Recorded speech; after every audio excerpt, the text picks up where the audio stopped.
Cinderella. Sa isang malayong kaharian, may isang batang babae na may magandang ngiti at maputing balat na tinatawag na Cinderella. Siya ay anak ng isang mabait na lalaking negosyante at ng isang maganda at mapagmahal na ina. Ang kanilang pamilya ay masaya at puno ng pagmamahalan. Si Cinderella ay hindi lamang maganda sa panlabas, kundi pati na rin sa kanyang puso. Maligaya siyang lumaki kasama ang kanyang mga magulang sa isang bahay na puno ng saya at mga kwento ng kabutihan. Ang buhay ni Cinderella ay puno ng kagalakan at kaligayahan. Bawat araw ay puno ng masaya at magaan na mga sandali, puno ng pagmamahalan at pag-aaruga ng kanyang ina. Ang kanyang ina ay nagsisilbing guro sa kanya sa mga aral ng buhay. Tinuruan siya ng mga simpleng halaga ng pagiging mabuti, magalang at may malasakit sa kapwa. Si Cinderella ay isang batang masipag, mabait at matulungin. Lagi siyang handang magbigay ng tulong sa sino mang nangangailangan. Ngunit isang araw, nagbago ang lahat ng iyon. Ang isang masakit na balita ay dumating. Ang ina ni Cinderella ay nagkasakit. Unang araw ng sakit, iniisip ng pamilya na isang maliit na karamdaman lamang ito na siya'y makakalipas din agad. Ngunit ang sakit ay lumala at ang kanilang ina ay hindi na nakayanan. Ang puso ni Cinderella ay napuno ng lungkot at takot habang tinitingnan ang kanyang ina na unti-unting humihina. Ang bawat araw ay naging mas mabigat at ang takot ay sumira sa kanyang mga pangarap. Hindi nila inaasahan na mabilis itong mangyayari. Kahit na anong gawain ni Cinderella at ng kanyang ama upang matulungan ang ina, tila wala ng pag-asa. Sa isang malamlam na hapon, pumanaw na ang ina ni Cinderella. Ang buhay ni Cinderella ay biglang nagbago at ang kaligayahan ng kanilang tahanan ay naglaho. Ang kanyang ama, na lubhang nagdadalamhati, ay nagdesisyon na maghanap ng bagong kasama upang magpatuloy ang kanilang buhay. Sa kabila ng matinding kalungkutan na nararamdaman, siya'y nag-asawa muli. Ang kanyang bagong asawa ay isang mayamang babae na may 2 anak mula sa kanyang unang kasal. Nang dumating sila sa kanilang buhay, nagbago na ang lahat para kay Cinderella. Ang bagong asawa ng kanyang ama na tinawag niyang madrasta ay hindi kasing mabait ng kanyang ina.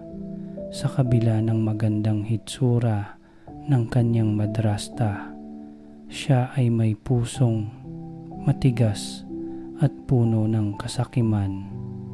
Walang malasakit sa kanya at bagamat nagpakita siya ng ngiti sa mga mata ni Cinderella, ito'y isang ngiting puno ng kasinungalingan. Hindi rin naging magaan ang pagtanggap ng mga stepsisters ni Cinderella sa kanya. Ang mga ito ay parehong may malasakit lamang sa kanilang sarili at hindi kayang magpakita ng kabutihan o pagkalinga kay Cinderella. Hindi tulad ng dati, naging mahirap ang bawat araw ni Cinderella. Mula sa isang batang pinalad, siya ngayon ay naging isang alipin sa loob ng kanyang sariling tahanan. Ang mga stepsisters ay lagi siyang pinapahiya at binabastos. Pinag-uutusan siya ng kanyang madrasta na maghugas ng mga pinggan, maglaba ng mga damit at maglinis sa buong bahay. Siya ay laging inaabot ng gabi sa mga gawaing bahay na hindi naman niya ginagawa noon.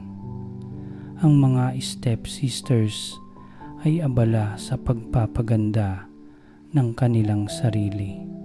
Nagpapanggap na sila ang mga pinakamagandang dalaga sa buong kaharian. Minsan, ipag-uutos pa sa kanya ng madrasta na magsilbi sa mga ito habang sila ay nagsasaya at nagpapalipas ng oras. Ang mga pangarap ni Cinderella na magkaroon ng masaya at magaan na buhay ay tila nawawala sa dilim ng kanyang kasalukuyang buhay. Sa bawat hakbang na tinatahak niya, nararamdaman niyang nawawala ang bawat piraso ng kanyang kasiyahan. Ang mga masakit na salitang binabato ng madrasta at stepsisters ay tila tumitimo sa kanyang puso. Subalit sa kabila ng lahat ng ito, hindi nawawala ang kabutihan sa puso ni Cinderella. Hindi siya naging magaspang o masama sa iba sa kabila ng mga pagsubok na dumaan sa kanya. Bawat gabi, si Cinderella ay nagdarasal. Umaasa na darating ang isang araw na ang lahat ng paghihirap na kanyang naranasan ay magtatapos din. Hindi siya nawalan ng pag-asa, bagamat madalas ay napapagod siya sa mga gawaing bahay. Ngunit ang kanyang pag-asa ay hindi nawawala. Nais niyang muling maramdaman ang pagmamahal na dulot ng kanyang ina. Nais niyang makatagpo ng isang paraan upang makalaya sa mga kamay ng kanyang madrasta at mga stepsisters. Hanggang isang araw, dumating ang isang liham na nagbigay ng pag-asa kay Cinderella. Isang imbitasyon mula sa palasyo ng hari ang nagbigay sa kanya ng pagkakataong makita ang isang malaking kaganapan sa kanilang kaharian.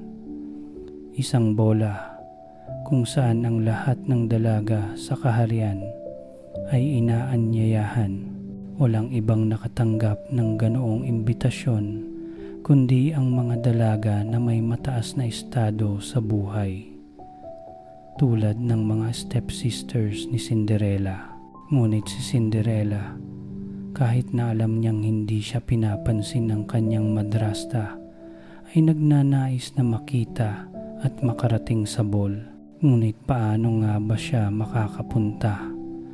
Paano kung muling ipagkait sa kanya ang karapatang makapunta at makaranas ng kaligayahan tulad ng mga stepsisters niya? Ang mga tanong na ito ay patuloy na umiikot sa kanyang isipan. Ngunit sa kabila ng lahat ng ito, isang bahagi ng kanyang puso ang nagsasabi na mayroong isang bagay na magbabago, isang himala, isang pagkakataon na magpapabago sa kanyang buhay. Matapos ang kamatayan ng ina ni Cinderella, ang kanyang buhay ay nagbago ng tuluyan. Ang tahanan na dati ay puno ng kasiyahan at pagmamahalan ay naging isang lugar ng kalungkutan at hirap. Ang ama ni Cinderella, na labis na nagdadalamhati, ay hindi na nakapansin sa kalagayan ng kanyang anak. Ang kanyang isipan ay puno ng dalamhati, at sa kabila ng lahat ng ito, ang kanyang desisyon na mag-asawa muli ay nagdulot ng hindi pagkakasunduan sa kanilang bahay. Ang bagong asawang madrasta ni Cinderella ay hindi rin naging mabait sa kanya. Sa unang pagkakataon na sila ay nagkita, ang madrasta ay nagpakita ng isang ngiti, ngunit ang mga mata nito ay puno ng kasakiman. Nang makita ng madrasta ang magandang kabataan ni Cinderella, agad niyang naisip na magiging hadlang ito sa kanyang mga plano. Hindi siya makakapayag na magtaglay ng anuman sa kanilang tahanan na magpapatingkad sa kagandahan ng batang babae. Kaya't mula sa araw na iyon, pinagsakluban ni Cinderella ng hirap at pasakit ang kanyang buhay, habang ang mga stepsisters naman ni Cinderella, sina Anastasia at Drizella, ay nagsusuong ng magagarbong damit, nagsasaya at masaya sa kanilang mga ginagawa. Si Cinderella ay nagiging alipin sa kanilang bahay. Tinutokso siya ng mga ito at laging inuutusan na maghugas ng mga pinggan, maglaba ng mga damit at maglinis sa buong bahay. Hindi lamang pisikal na pagod ang dinaranas ni Cinderella, kundi pati na rin ang emosyonal na sakit. Palaging naririnig mula sa mga lips ng madrasta ang mga salitang nakakasakit. Wala kang halaga, hindi ka naman kasing ganda ng aking mga anak. Madalas na sinasabi ng madrasta kay Cinderella. At ang mga ito ay nagsisilbing sugat sa puso ni Cinderella. Ngunit hindi niya ito pinansin. Pinili niyang magpatuloy at maging mabait sa kabila ng lahat ng hirap na dinaranas. Bawat umaga, maghapon at magdamag, si Cinderella ay laging abala sa mga gawain. Habang ang mga stepsisters ay nagpapalipas ng oras sa kanilang mga alahas at mga magagarbong damit, siya naman ay nagtatrabaho sa kanilang bahay. Wala ni isang pagkakataon upang makapagpahinga. Ang kanyang mga kamay ay naging magaspang dahil sa labis na pagtatrabaho. Minsan, habang nagtatrabaho, naiisip niyang ang mga bagay na ito ay hindi nararapat sa kanya. Hindi siya karapat-dapat na maging alipin. Ngunit wala siyang magawa kundi tanggapin ang kanyang kalagayan. Isang araw, habang si Cinderella ay naglalaba, napansin niya ang mga hakbang ng kanyang mga stepsisters na palapit sa kanya. Ang dalawa ay naghihirapan at may malalaking bagsak ng mga damit. Si Anastasia at Drizella ay naglalakad ng mabilis. May mga galit na mukha at tila may pinagdadaanan. "Ano na naman ang nangyari sa inyo?" tanong ni Cinderella. Ngunit hindi siya sinagot ng mga stepsisters. Ang mga ito ay may sarili nilang mundo at hindi interesado sa sino mang wala sa kanilang plano. Ngunit habang ang dalawa ay umuungol, si Cinderella ay nagpatuloy sa paglilinis. Napansin niyang may kakaibang tunog mula sa ilalim ng hagdang-hagdang palasyo. Si Cinderella, na may matalim na pandama, ay nakinig ng mabuti. Lalapit na naman tayo sa buhay na walang kaligayahan. Ang bulong ng kanyang sarili, ang buhay na puno ng hirap at pasakit, ay tila nagiging isang walang katapusang pag-ikot. Minsan, naiisip ni Cinderella kung kailan ito magtatapos. Hindi ba siya karapat-dapat ng magpahinga at makaranas ng kaligayahan? Ngunit wala siyang sagot sa kanyang mga tanong. Ang tanging nakikita niya araw-araw ay ang kanyang madrasta at stepsisters na nagpapatuloy sa kanilang buhay ng kasakiman at kayabangan, habang siya ay patuloy na naglilingkod sa kanila. Ngunit sa kabila ng lahat ng mga pagsubok, hindi nawawala ang kabutihan at lakas ng loob ni Cinderella. Ang kanyang mga mata ay punong-puno ng pangarap. Bagamat wala siyang kasamahan sa mga sandaling ito, mayroong isang bahagi ng kanyang puso na nagsasabing hindi magtatagal at ang kanyang buhay ay magbabago. Kaya't patuloy siyang nagdarasal sa Diyos, umaasa na may isang araw na darating na magbibigay ng pag-asa sa kanya. Bawat gabi, bago matulog, si Cinderella ay nagdarasal. Sana po may magbago. Sana po matulungan niyo po ako na makalabas mula sa dilim ng aking buhay. Iyon ang tanging dasal na paulit-ulit niyang inuusal sa tuwing ang kanyang mga mata ay lulubog sa pagod. Ngunit kahit pa sa kabila ng lahat ng iyon, isang araw ang matamis na pag-asa ay dumating sa kanya. Isang araw, habang siya ay naglalaba sa tabi ng ilog, may nakita siyang isang magandang alitaptap na lumilipad sa kanyang paligid. Habang pinagmamasdan niya ito, ang alitaptap ay nagbigay ng isang kakaibang liwanag. Agad na naisip ni Cinderella na ito ang pagkakataon na naghintay sa kanya, ang pagkakataon na magbago ang kanyang buhay. Ipinagpatuloy niya ang kanyang mga gawain. Ngunit ang puso ni Cinderella ay puno ng mga pag-asang hindi nawawala.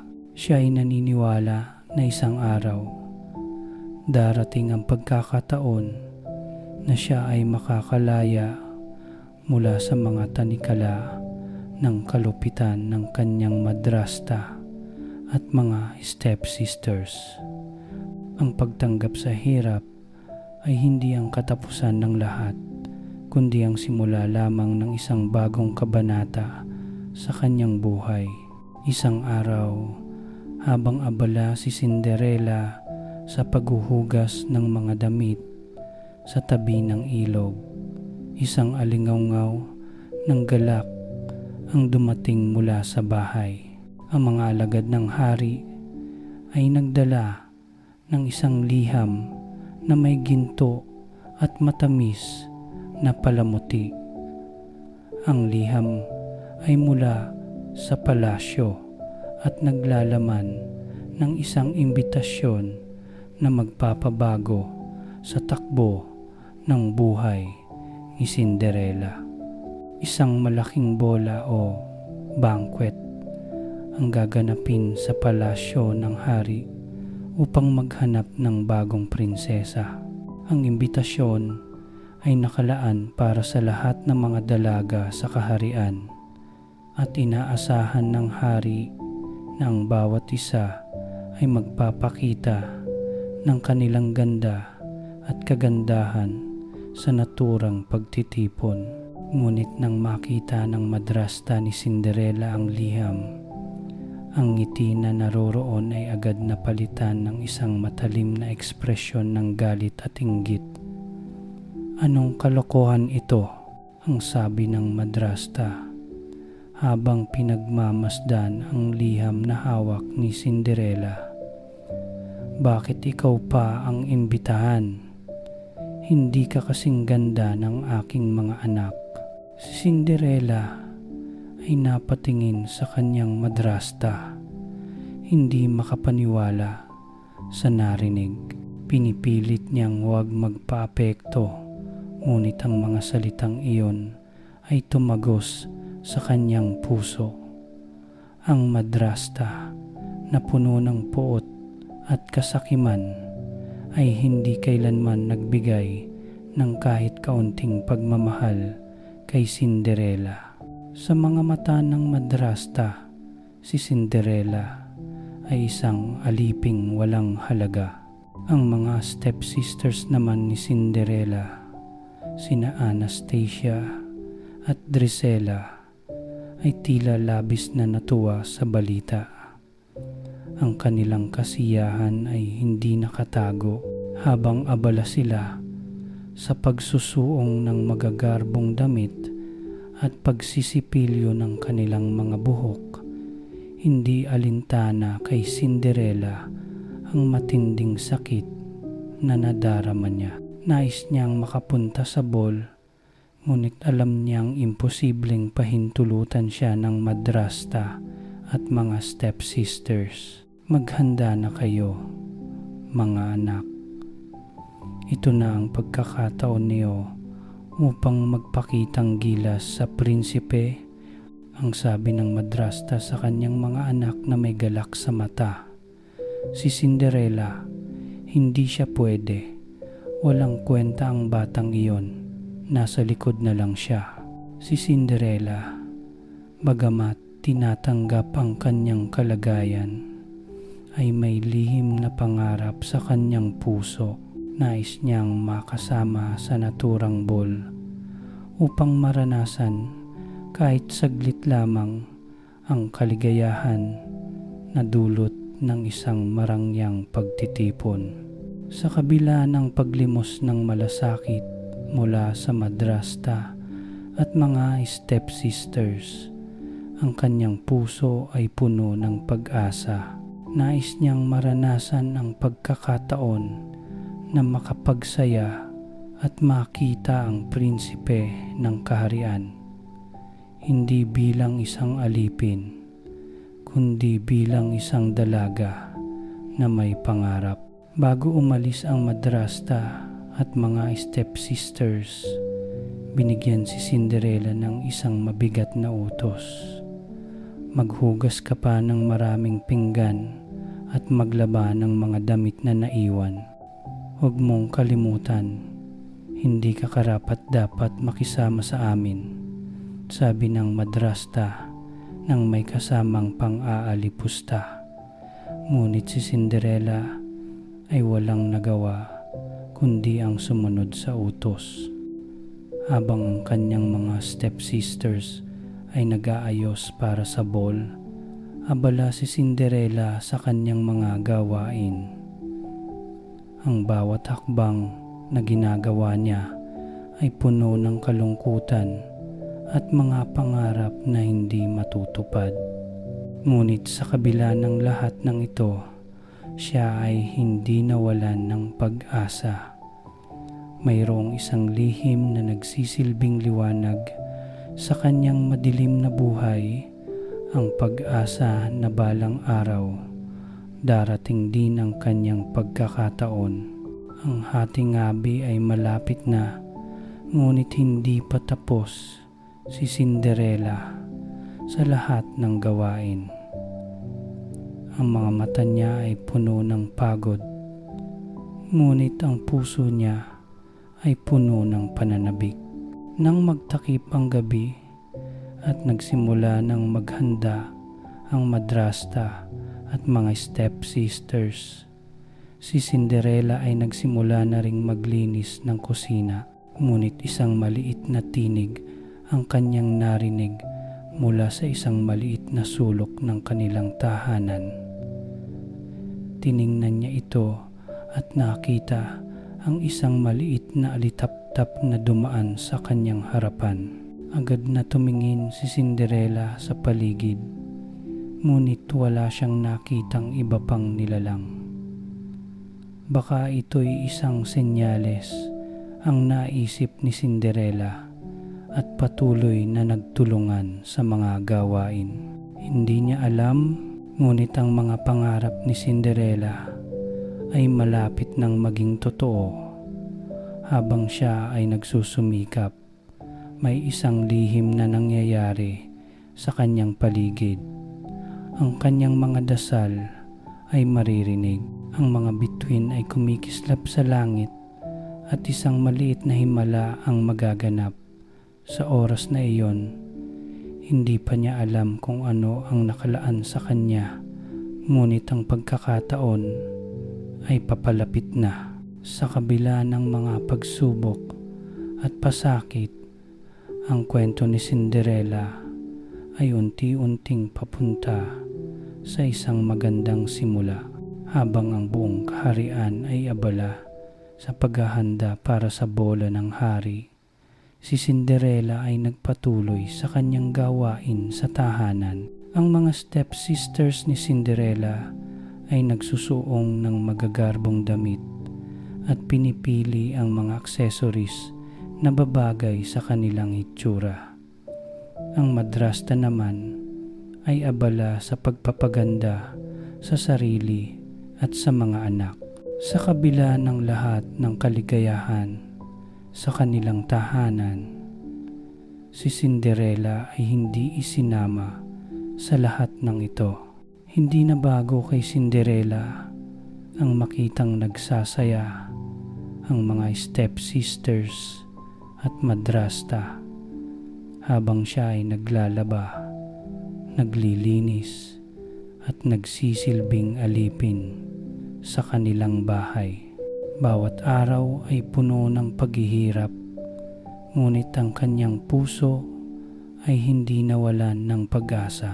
Palaging may isang pangarap na nananatili sa kanyang isipan. Ang pangarap na makalabas sa dilim ng kanyang buhay at maranasan ang isang masayang gabi na puno ng saya at kaligayahan.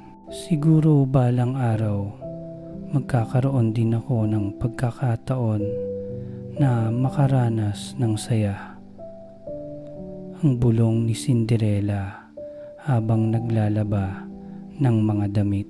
Tumingala siya sa kalangitan, nagmamasid sa mga bituin na kumikislap sa dilim. Ang mga bituin na tila nagsasabi sa kanya na hindi siya nag-iisa at may pag-asa pa sa buhay kahit na sa kabila ng mga pagsubok.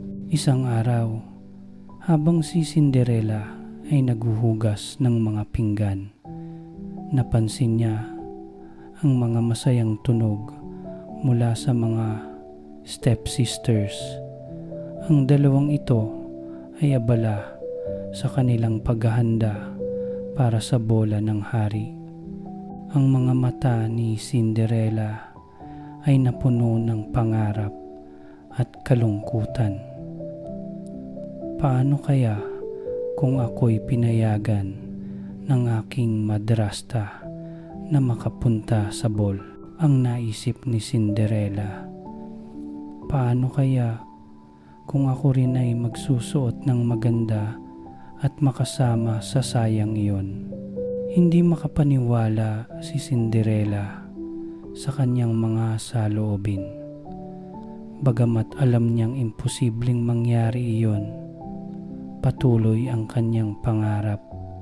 Nais niyang makakita ng bagong mundo, isang mundo na puno ng saya at ligaya, kung saan hindi siya alila at pinagmumura, kundi isang dalaga na karapat-dapat mahalin at pahalagahan. Nais niyang makaharap ang prinsipe at makisalamuha sa mga tao ng kaharian, hindi bilang isang tagalaba, kundi bilang isang prinsesa. Ang mga pangarap ni Cinderella ay nagbigay ng lakas sa kanya upang magpatuloy. Bagamat hindi siya pinapansin ng madrasta at mga stepsisters, hindi nawawala sa kanyang isip ang mga salita ng kanyang ina na laging ipinapaalala sa kanya, magpatawad ka at patuloy na magpakita ng kabutihan. Kahit na ang mundo ay puno ng kasamaan, ang iyong kabutihan ay magdadala ng liwanag sa dilim, tulad ng isang ilaw na hindi matitinag ng bagyo. Si Cinderella ay patuloy na maghihintay at magdarasal. Umaasa na darating ang araw na ang kanyang buhay ay magbabago. Wala akong ibang magagawa kundi magdasal at maghintay, ang sabi ni Cinderella sa kanyang sarili. Ang lahat ng ito ay may dahilan. Hindi ko alam kung ano, ngunit naniniwala akong may magandang plano ang Diyos para sa akin. Habang siya ay naglalaba, sumagi sa kanyang isip ang balita tungkol sa bola ng hari. Tila ba ang kagalakan ng kaharian ay abot langit at ang bawat dalaga ay excited na sumali. Ngunit ang kanyang sarili, isang alipin sa ilalim ng kamay ng kanyang madrasta, ay hindi nakikitang karapat-dapat makapunta. Ang mga stepsisters ay abala sa kanilang mga damit at sapatos, mga pangarap ng kagandahan at yaman. Samantalang si Cinderella, bagamat maganda at may mabuting puso, ay naiwan sa kanyang mga gawain. Walang pagkakataon na maranasan ang mundo ng mga masalaping tao. Isang gabi, bago siya matulog, si Cinderella ay muling nagdasal. Sana po dumating ang pagkakataon na maging maligaya rin ako. Sana po kahit minsan lang maranasan ko ang saya ng kalayaan at kasiyahan. Habang siya ay nakapikit, ang kanyang mga alaala ay bumalik sa mga masasayang araw kasama ang kanyang ina. Ang kanyang ina na palaging nagtuturo ng kabutihan at pagmamahal ay nagsasabing, "Huwag mong hayaan na mawalan ka ng pag-asa, anak." Minsan, ang pinakamagandang bagay ay nangyayari kapag hindi mo inaasahan. At doon, sa ilalim ng dilim ng kanyang silid, isang bagay ang nangyari na magbabago ng lahat. Habang siya ay natutulog, ang kanyang mga pangarap ay nagsimulang magsanib sa katotohanan. Hindi pa siya nakakaalam ng mga mangyayari, ngunit ang kanyang buhay ay magiging mas magaan at ang mga pighati ng nakaraan ay magiging bahagi ng isang mas maliwanag na bukas. Habang ang buong kaharian ay abala sa paghahanda para sa bola ng hari, si Cinderella ay muling nahulog sa mga gawain sa bahay. Tinutok niya ang buong atensyon sa kanyang mga trabaho, ang paghuhugas ng mga pinggan, paglilinis ng buong bahay, at ang pagtulong sa mga stepsisters sa kanilang mga gawain. Sa kabila ng lahat ng ito, ang puso ni Cinderella ay patuloy na nagnanais na maranasan ang isang masayang gabi, isang gabi ng kaligayahan na magbibigay sa kanya ng pag-asa. Ngunit siya ay walang lakas at pagkakataon upang matupad ang pangarap na iyon. Ang kanyang madrasta at mga stepsisters ay hindi nagbigay daan upang siya ay makasama. Isang gabi, pagkatapos magtulungan sa mga gawain sa bahay, si Cinderella ay umupo sa tabi ng fireplace, nag-iisa, habang ang kanyang mga mata ay nakatingin sa mga nagsisindihang apoy. Nagsimulang mag-isip si Cinderella tungkol sa kanyang buhay. Paano kaya kung may magbago? Paano kaya kung darating ang isang pagkakataon na magbabalik sa aking mga pangarap? Isang tanong na paulit-ulit na bumabalik sa kanyang isipan. Ang kalangitan sa labas ay tila puno ng mga bituin, at ang malamlam na liwanag ng buwan ay tumagos sa mga bintana. Tumatagilid ang hangin at tila may kakaibang pakiramdam na umaabot mula sa dilim. Sa kabila ng lahat ng kanyang pagsubok, si Cinderella ay patuloy na nagdasal sa Diyos, umaasang may isang himala na magbabago sa kanyang buhay. Sana po magkaroon ako ng pagkakataon na maranasan ko ang saya. Sana po matulungan ninyo akong makapunta sa ball. Habang siya ay nagdarasal, isang mahiwagang bagay ang nagsimula mangyari mula sa dilim ng gabi. Isang maliwanag na liwanag ang biglang sumig. Ang apoy mula sa fireplace ay nagbigay ng kakaibang alingaw-ngaw. At bago pa man niya mawari, isang matandang babae ang dumating sa kanyang harapan. Ang matandang babae ay may mahabang damit at isang palasyo sa kanyang anyo, at sa bawat galaw niya, tila may mga bituin na sumasayaw sa hangin. Si Cinderella na naguguluhan ay nagtakip ng kanyang mga mata at muling pinilit na bumangon mula sa kanyang pagkakaupo. "Sino po kayo?" tanong ni Cinderella na may halong takot at kaba. Ngunit hindi siya nakaramdam ng anumang panganib mula sa matandang babae. Sa halip, may isang malalim na pakiramdam ng pag-asa at liwanag na pumuno sa kanyang puso. Ang matandang babae ay ngumiti ng malumanay, at sa kanyang ngiti, naramdaman ni Cinderella ang isang kakaibang alon ng kaligayahan. "Ako ang iyong fairy godmother," sabi ng matandang babae. "Narinig ko ang iyong mga dasal at ako'y narito upang tulungan ka." Ang mga mata ni Cinderella ay punong-puno ng pagkamangha. "Tulungan po ako? Paano po?" Ang fairy godmother ay ngumiti at inabot ang kanyang kamay kay Cinderella. "Huwag kang mag-alala, anak. Ang mga pangarap mo ay malapit nang magkatotoo." At sa isang iglap, isang mahika ang sumik mula sa mga kamay ng fairy godmother.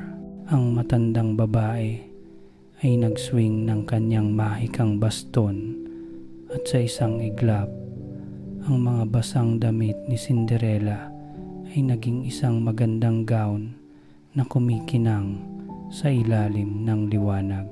Ang mga sapatos na matagal na niyang pangarap ay naging isang pares ng magagarbong salungso, at ang mga buhok ni Cinderella ay naging perpekto, tanging dalaga sa buong kaharian. Si Cinderella ay napakaganda sa kanyang bagong anyo, ngunit hindi pa siya makapaniwala sa lahat ng ito. "Paano po ito nangyari? Hindi ko kayang magpasalamat ng sapat." Umiti ang fairy godmother at sinabing, "Walang anuman, anak. Ngayon, ikaw ay handa ng sumama sa ball ng hari." Ngunit may isang paalala siya kay Cinderella. Ngunit may isang kondisyon. Ang lahat ng mahika ay maglalaho kapag tumunog ang hating ngabi. Ang iyong mga damit, ang iyong kalagayan, pati na ang iyong sasakyan, lahat ay babalik sa dating anyo. Ngunit ano po ang mangyayari sa akin? Tanong ni Cinderella na may kalituhan sa mata. Haplos ng fairy godmother ang ulo ni Cinderella. Ang mga mahika ay may hangganan, ngunit hindi ang iyong kabutihan, anak. Ang iyong puso ay mananatiling dalisay. Magtiwala ka sa sarili at magtiwala sa iyong mga pangarap. Ang mga salitang iyon ay nagsilbing gabay kay Cinderella. Sa kabila ng mabilis na paglipas ng oras, alam niyang ito ay isang pagkakataon na hindi niya pwedeng palampasin.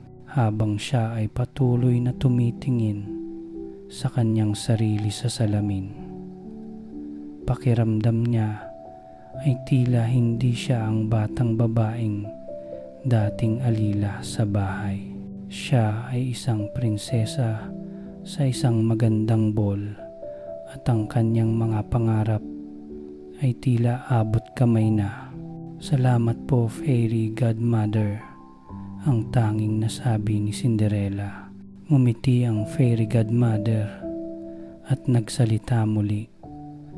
"Magmadali ka, Cinderella.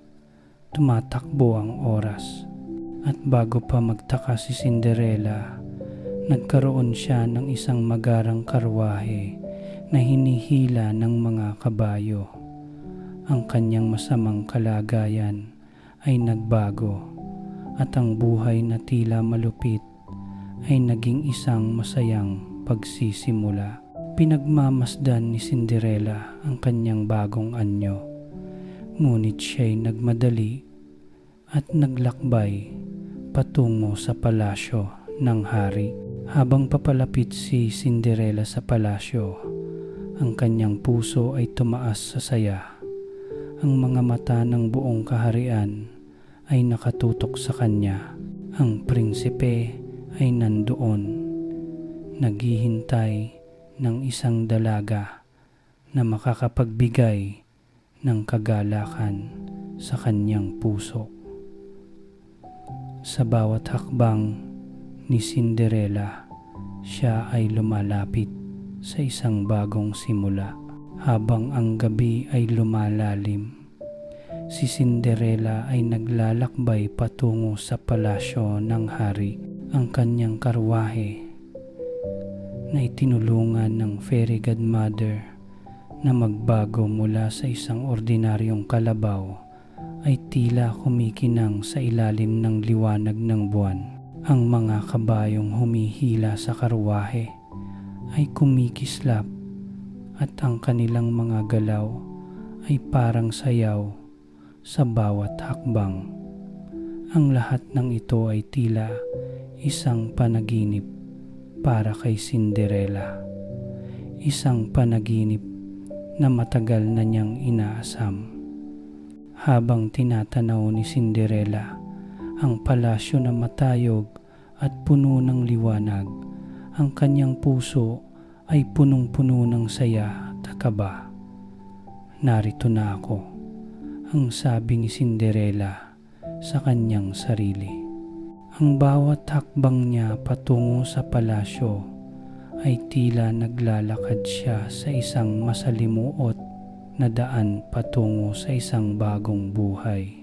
Nang makarating siya sa harapan ng palasyo, ang mga tao sa paligid ay napatingin sa kanya. Ang lahat ng mata ay napako sa kagandahan ni Cinderella.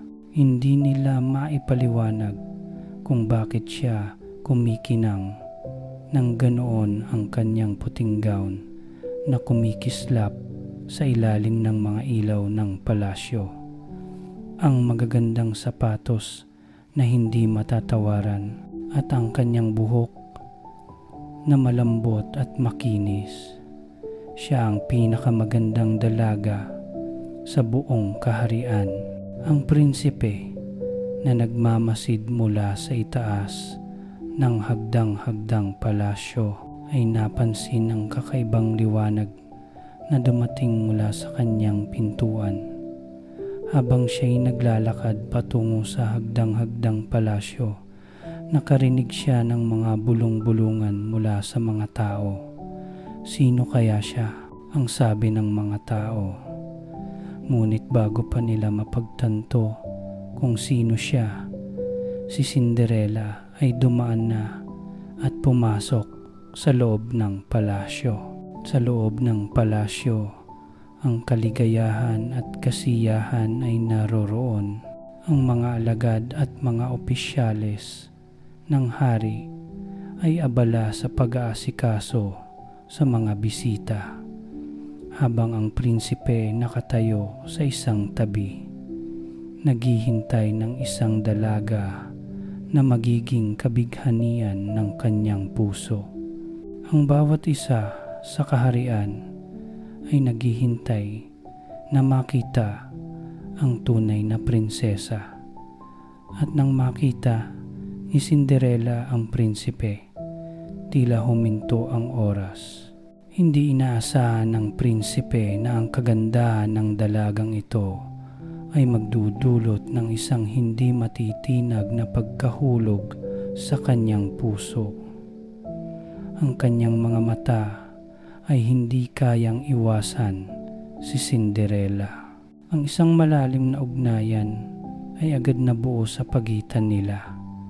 Nang magtagpo ang kanilang mga mata, agad nilang nahanap ang isang koneksyon, isang kabiguan na hindi nila kayang ipaliwanag. Si Cinderella, bagamat naguguluhan, ay naramdaman ang isang hindi matitinag na tamis sa puso. Alam niyang mayroong isang bagay na nangyayari, ngunit hindi pa niya matukoy kung ano ito. Ang prinsipe na puno ng kagalakan ay naglakad patungo kay Cinderella at iniabot ang kanyang kamay. "Mahal na dalaga, nais ko kayong makasama sa isang sayaw," sabi ng prinsipe nang may malumanay na tinig. Si Cinderella, na medyo nag-aalangan, ay tiningnan ang prinsipe. "Ang saya ko po," ang tanging nasabi ni Cinderella, at dahan-dahan niyang iniabot ang kanyang kamay sa prinsipe. Habang nagsasayaw sila sa gitna ng palasyo, ang mundo ay tila huminto sa pag-ikot. Ang mga ilaw mula sa mga kandila at mga torche ay kumikislap, at ang hangin ay tila nagsasayaw ng alon sa kanilang paligid. Si Cinderella at ang prinsipe ay tila nagsasayaw sa isang bula ng kaharian. Wala nang ibang tao sa kanilang paligid, kundi sila lamang. Ang mga mata ng prinsipe ay puno ng paghanga at kaligayahan habang tinitingnan niya si Cinderella. Hindi na siya makapaniwala na ang isang dalagang kasing ganda ni Cinderella ay naparito sa kanyang buhay. Samantalang si Cinderella, bagamat hindi kayang ipaliwanag ang kanyang nararamdaman, ay naramdaman na ang kagalakan ng pagiging kasama ng prinsipe. Sa bawat hakbang ng sayaw, ang mga sakit at paghihirap na tinamon niya sa nakaraan ay unti-unting naglalaho. Naramdaman niyang siya ay may halaga. Siya ay isang prinsesa sa kanyang sariling paraan. Hindi siya alipin ng kahit sino, kundi isang dalaga na may karapatan sa kaligayahan at pagmamahal. Habang ang sayaw ay nagpapatuloy, ang puso ni Cinderella ay tumitibok ng mabilis. Siya ay natatakot na baka mawala ang lahat ng ito. Lahat ng ito ay tila isang panaginip, isang buhay na hindi niya inaasahan. "Hindi ko alam kung paano nangyari ito," ang naisip ni Cinderella. "Hindi ko kayang paniwalaan." Ngunit sa kabila ng takot at pag-aalinlangan, si Cinderella ay nagpasyang magtiwala sa prinsipe at sa kanilang sayaw. "Sana ito ang simula ng aking bagong buhay," ang kanyang naisip. Ngunit habang patuloy silang nagsasayaw, napansin ni Cinderella na ang oras ay mabilis na lumipas. Tumunog ang mga orasan at narinig niya ang mga tunog na tila nagsasabing maghating gabi na.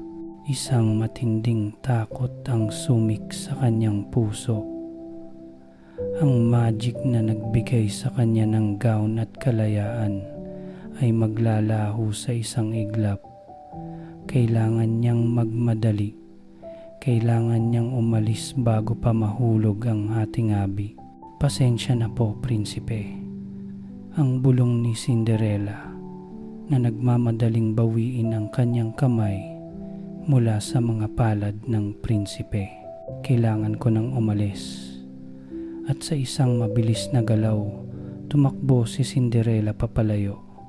Hindi na siya nag-atubiling tingnan ang prinsipe na patuloy na nagtataka kung bakit siya mabilis na umalis. Ngunit wala siyang magawa kundi ang makinig sa kanyang puso at magmadali. Habang tumatakbo si Cinderella palabas ng palasyo, ang kanyang sapatos ay nahulog sa hagdang-hagdang palasyo. Ngunit wala na siyang oras upang kunin ito. Tumakbo siya palayo at habang lumalayo siya, ang mga ilaw ng palasyo ay nagsimulang maglaho sa dilim ng gabi. Habang si Cinderella ay mabilis na tumatakbo palabas ng palasyo, ang kanyang puso ay mabilis na tumibok sa kaba at takot. Ang saya na kanyang naramdaman sa buong gabi ay biglang naglaho. Ang magagandang damit na ipinagkaloob ng fairy godmother, ang mga mata ng prinsipe na puno ng paghanga at ang masayang sayaw na tila walang hanggan, lahat ng iyon ay unti-unting nauurong sa kanyang isipan habang siya ay tumatakbo papalayo. Si Cinderella ay nagmamadali. Ang mga takong ng kanyang sapatos ay tumama sa marmol na sahig ng palasyo. Habang ang orasan ay tumutunog, naramdaman niyang ang bawat segundo ay isang hakbang patungo sa pagtatapos ng kanyang mahika. Ang takot na mawala ang lahat ng ito ay sumik sa kanyang puso.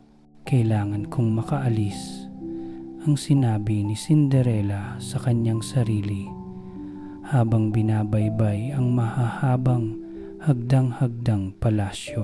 Ngunit sa gitna ng lahat ng kabiguan at takot, hindi pa rin maikakaila ni Cinderella ang kasiyahan na naramdaman niya sa buong gabi. Sa bawat galak na itinaguyod ng prinsipe at ng kanilang sayaw, tila nagbabalik ang mga alaala ng kanyang ina, ang mga aral na iniwan nito sa kanya, ang pagtanggap sa sarili, ang pagpapatawad at ang pagpapakita ng kabutihan ay patuloy na umuukit sa kanyang puso.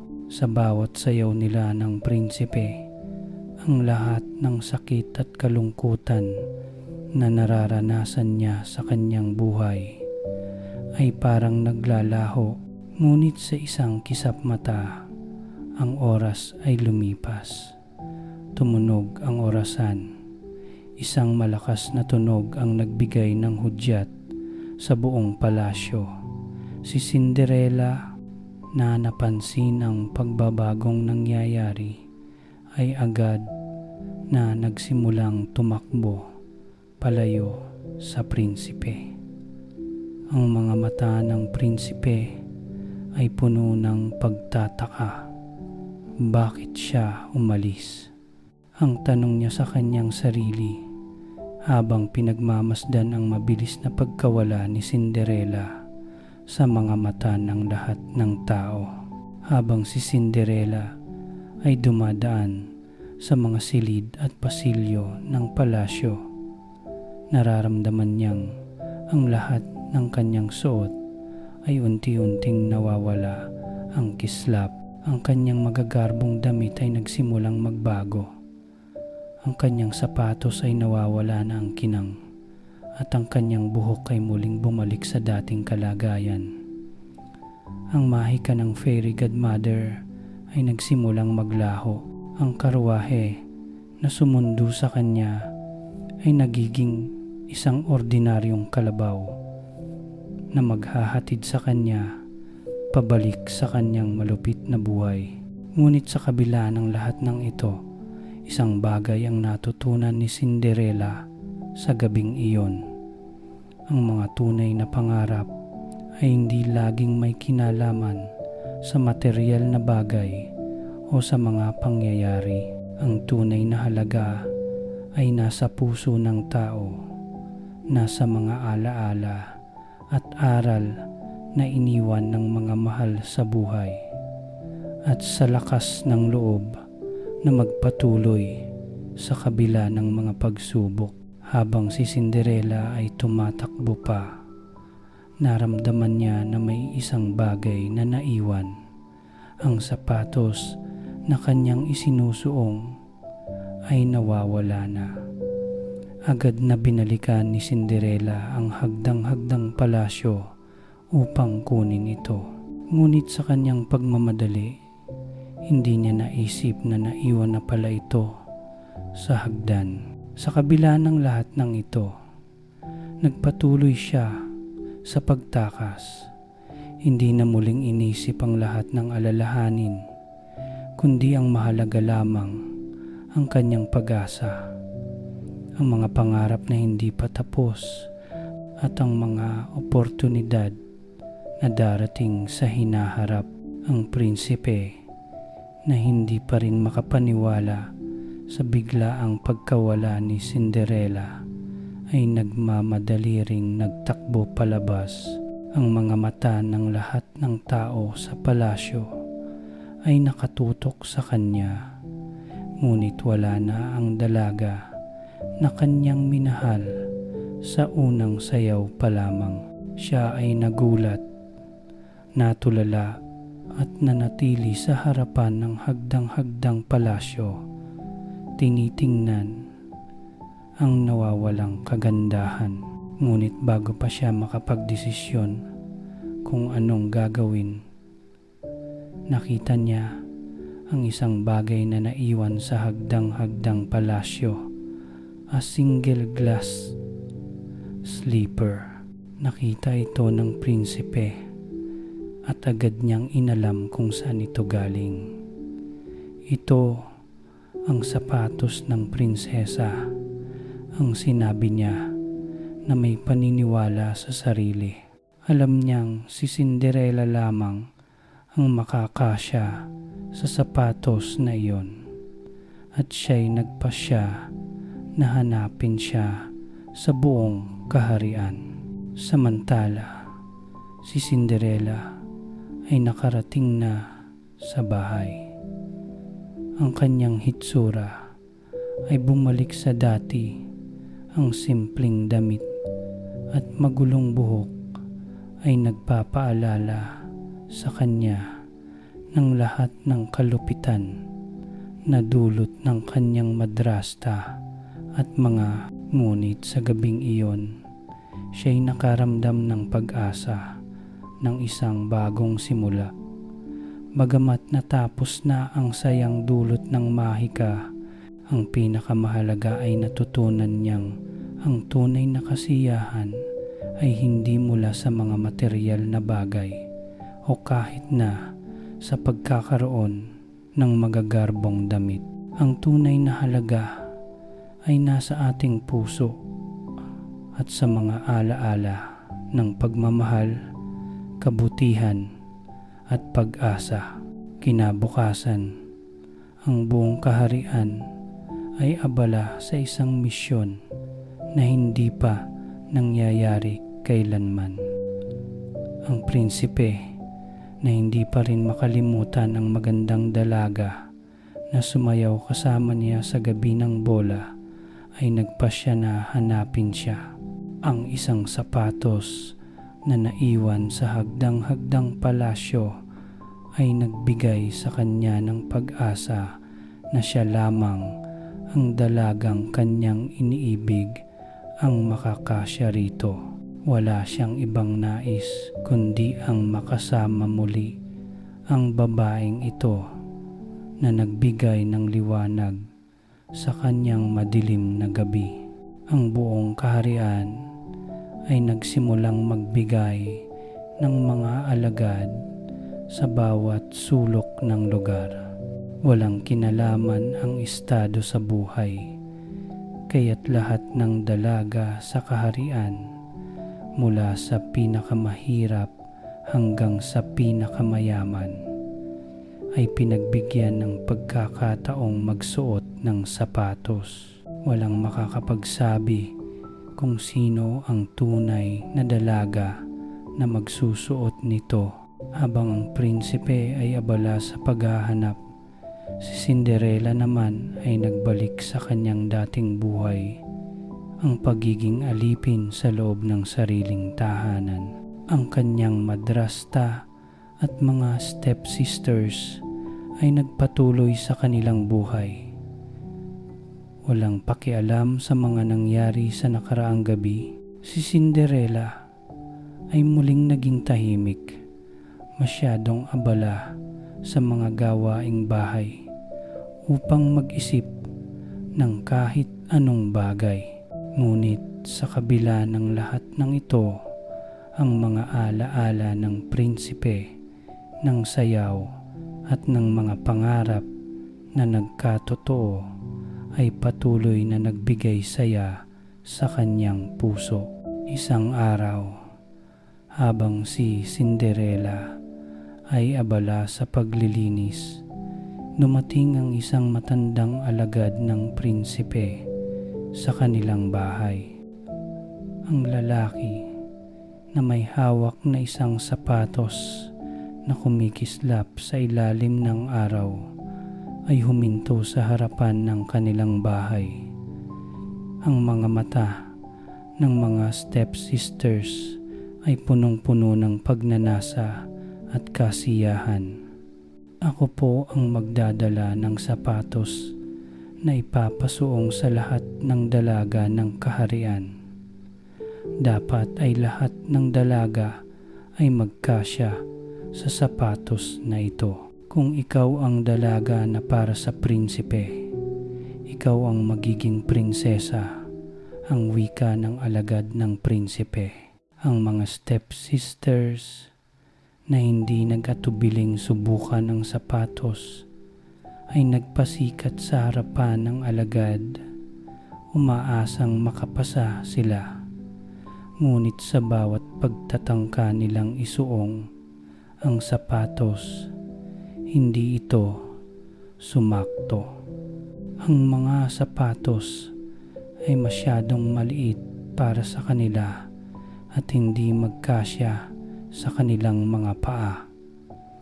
Ang kanilang mga mukha ay naging malungkot at magulo. Laking gulat nila nang makita nila si Cinderella na lumapit sa kanila. "Bakit hindi mo subukan, Cinderella?" tanong ni Anastasia, isa sa mga stepsisters na may halong kalokohan sa tinig. "Sana magkasya sa iyo. Kung hindi man, baka matulungan kita."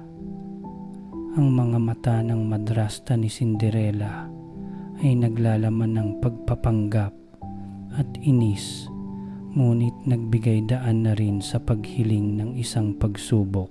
Si Cinderella, bagamat hindi umaasa, ay napatingin sa sapatos.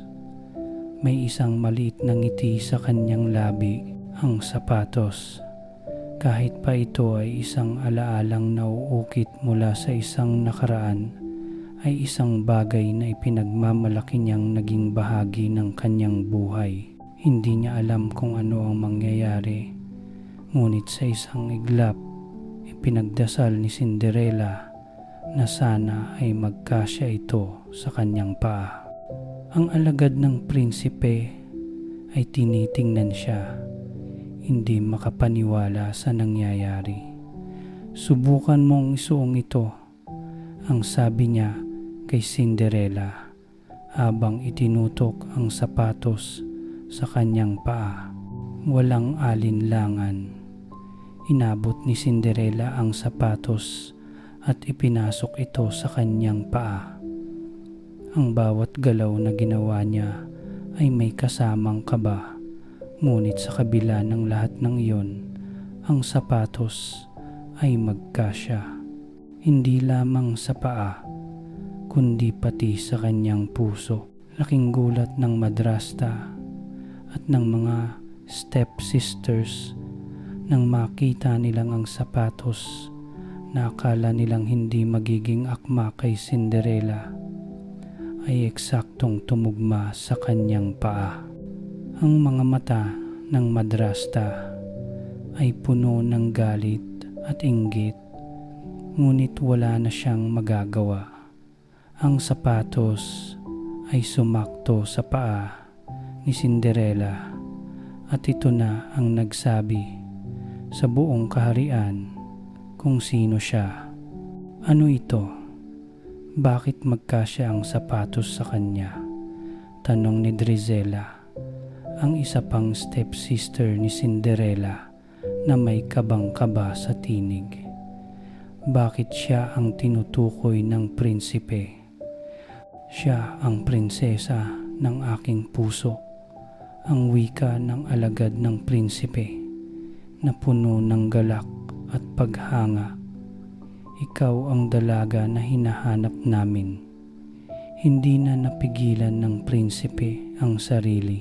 Ipinadala niya ang kanyang mga alagad upang hanapin siya at sa wakas natagpuan na nila siya, si Cinderella, ang batang babae na may pusong dalisay, ang prinsesa ng kanyang kaharian. Habang si Cinderella ay tinulungan ng alagad ng prinsipe, ang madrasta at mga stepsisters ay hindi makapaniwala sa nangyari.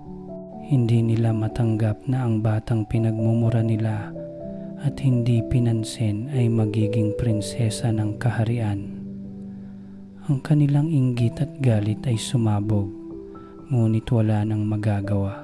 Ang prinsipe ay patuloy na pinuri si Cinderella at hindi na nagdalawang isip na patunayan sa buong kaharian na siya ang kanyang pinili.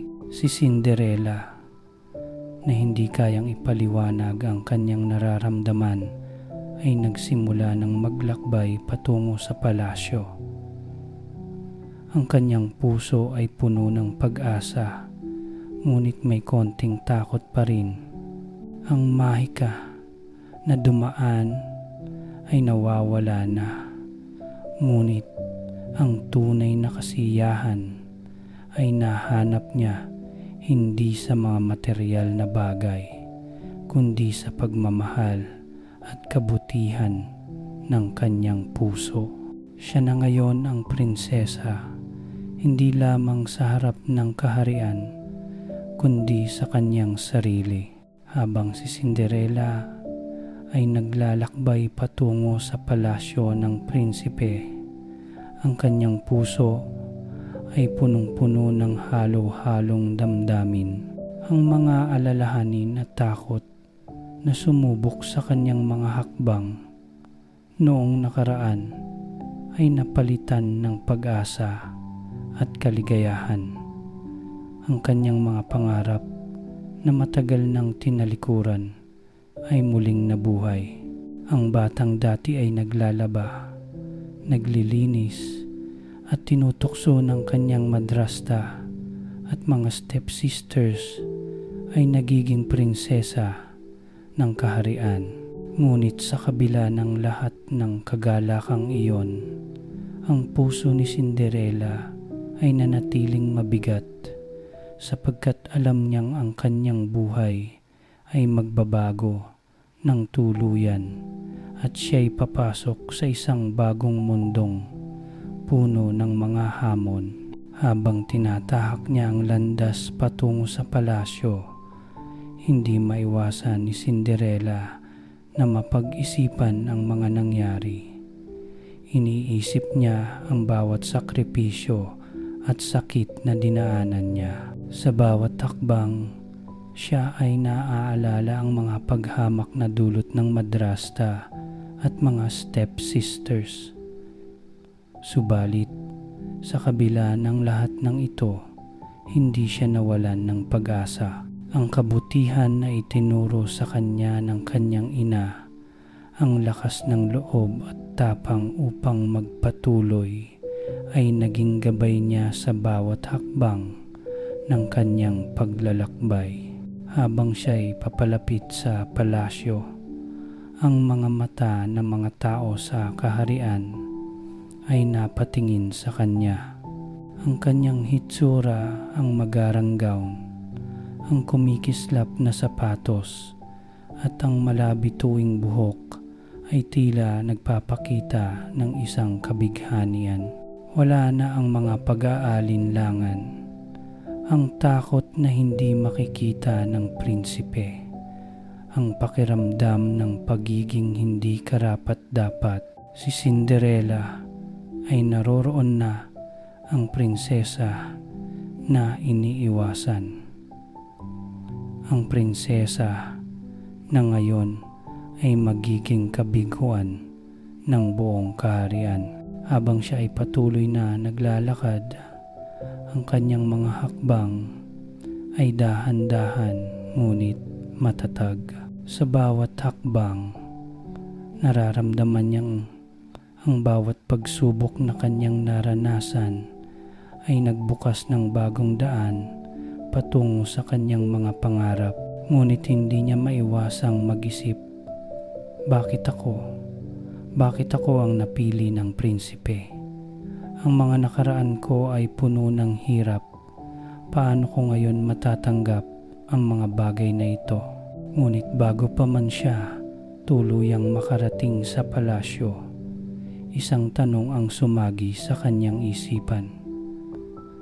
Ano ang mga hakbang na susundan ko pagkatapos ng lahat ng ito? Ang mga tanong na ito ay nagbigay sa kanya ng kalituhan. Ngunit siya rin ay nagkaroon ng tapang na magpatuloy. Hindi na siya maghihintay na mawala ang kanyang pagkakataon. Si Cinderella, na noon ay naniniwala sa mga pangarap na hindi natutupad, ay natutunan na ang bawat pagnanasa ay may kasamang responsibilidad at lakas na harapin ang mga hamon. Pagdating niya sa palasyo, ang buong kaharian ay natulala sa kanyang kagandahan, habang ang mga matataas na tao sa kaharian ay nakatingin. Ang prinsipe na hindi pa rin makapaniwala na ang babae na kanyang minahal ay narito na sa harap niya, ay agad siyang sinalubong. Ang mga mata ng prinsipe ay puno ng kagalakan at pagmamahal. Hindi na siya mag-aalangan pa. Ang kanyang pakiramdam na siya ay natagpuan, ang tamang babae, ay nagbigay daan sa isang hindi matitinag na pagnanais. Ako'y naghintay, Cinderella, ang sabi ng prinsipe na may kagalakan sa kanyang mga mata. Nag-aalala ako na hindi na kita matatagpuan, ngunit ngayon ay narito ka na at hindi ko na hahayaang mawala ka. Ang puso ni Cinderella ay tumibok ng mabilis. Hindi niya kayang ipaliwanag kung anong pakiramdam ang dumating sa kanya. Ang mga sakit at kalungkutan ng nakaraan ay naglaho sa bawat pagkakatagpo ng kanilang mga mata.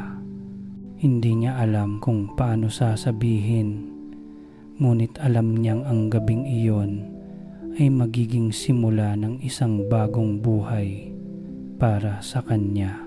Hindi ko po kayang pasalamatan kayo ng sapat, ang sagot ni Cinderella. Ang kanyang mga mata ay naglalaman ng luha. Ang gabing ito ay isang himala at ang mga pangarap ko ay naging totoo. Ang mga salitang iyon ay tumagos sa puso ng prinsipe. Nais niyang ipaliwanag na ang kagandahan ni Cinderella ay hindi lamang sa panlabas, kundi ang kanyang kabutihan, ang kanyang pagkatao at ang lahat ng kanyang mga pangarap ay ang mga dahilan kung bakit siya minahal ng prinsipe. Ngunit bago pa nila magpatuloy sa kanilang pag-uusap, tumunog ang mga kampana sa palasyo. Ang lahat ng tao sa palasyo ay nagtipon-tipon upang ipagdiwang ang pagkakatagpo ng prinsipe at ng kanyang prinsesa. Habang ang mga galak at saya ay bumalot sa buong kaharian, si Cinderella at ang prinsipe ay nagsimulang maglakad patungo sa isang bagong yugto ng kanilang buhay. Si Cinderella, na noon ay isang alila, ay ngayon ay isang prinsesa, hindi dahil sa mga magagarbong damit o mga mamahaling alahas, kundi dahil sa kanyang kabutihan at sa pagmamahal na ipinakita ng prinsipe.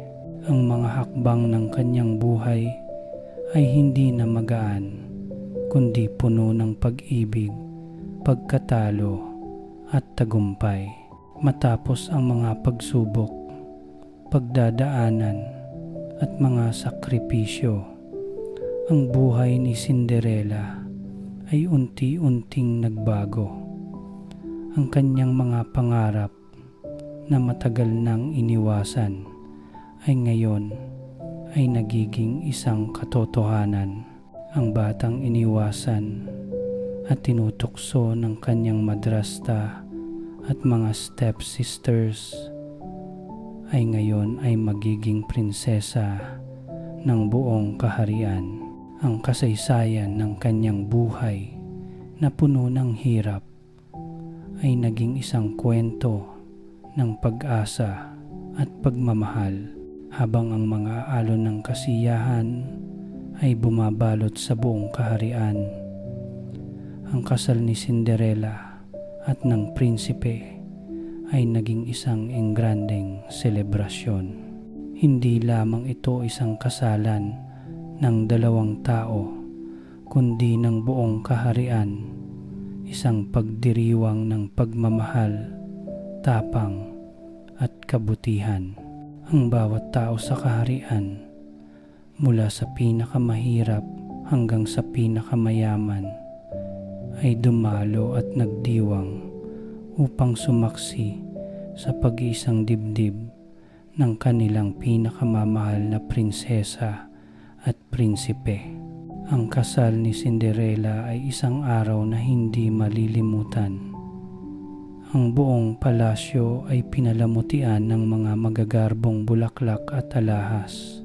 Ang mga kabataan ng kaharian ay nagsasayaw sa ilalim ng mga puting ilaw, at ang mga alagad ng prinsipe ay nagsisilbing tagapag-ayos ng mga seremonya. Lahat ay puno ng saya, ngunit ang pinakamahalaga sa lahat ay ang pagmamahal na namutawi sa mga mata ni na Cinderella at ng prinsipe. Ang kanilang mga puso ay nagtagpo at ang kanilang mga kaluluwa ay naging isa.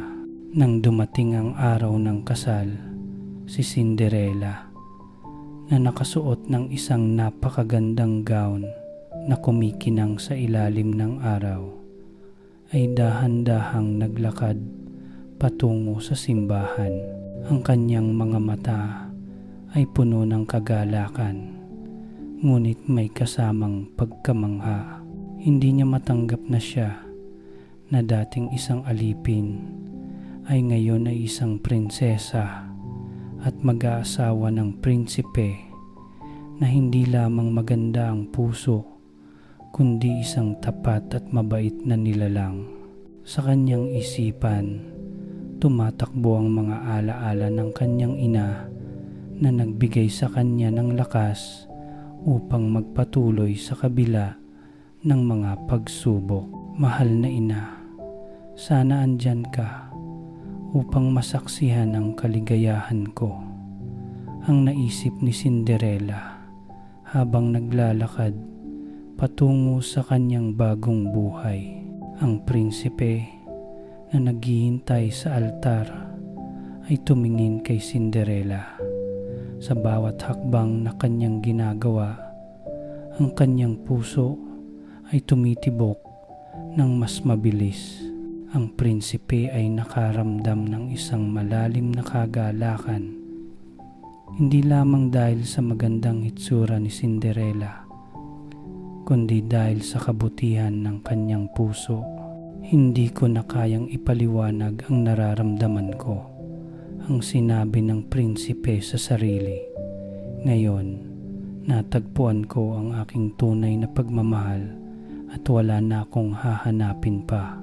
Ang seremonya ng kasal ay nagsimula at sa bawat salita ng pari, ang buong kaharian ay naramdaman ang kagalakan na dulot ng unyon ng prinsesa at prinsipe.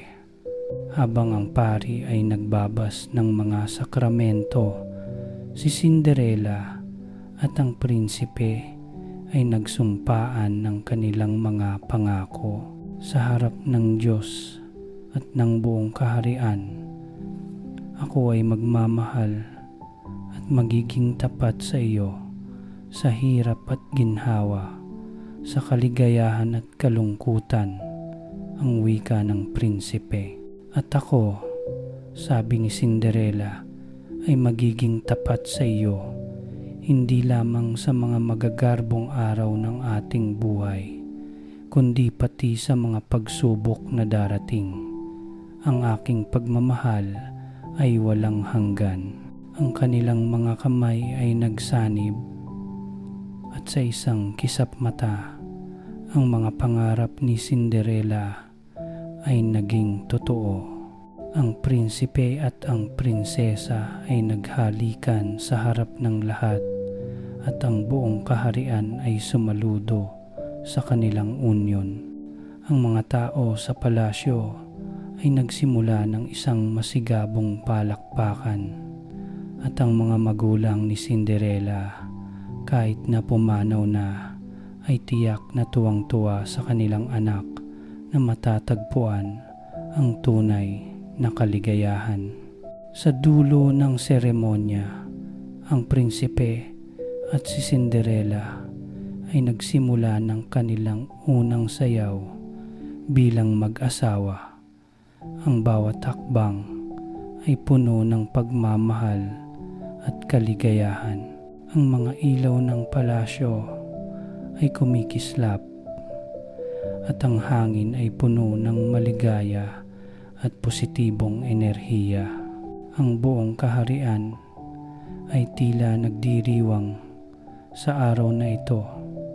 Ang kasal ng prinsipe at prinsesa ay isang simbolo ng bagong simula para sa bawat isa.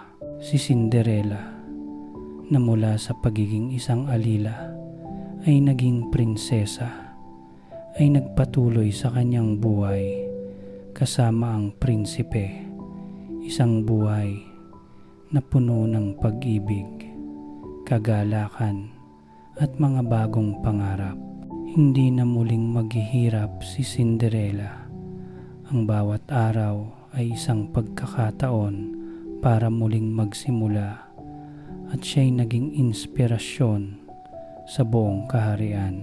Ang kanyang kwento ay nagsilbing paalala sa bawat isa na sa kabila ng mga pagsubok at mga sakit na dumaan, ang kabutihan at pag-ibig ay may kapangyarihang magbukas ng mga bagong pintuan ng kaligayahan.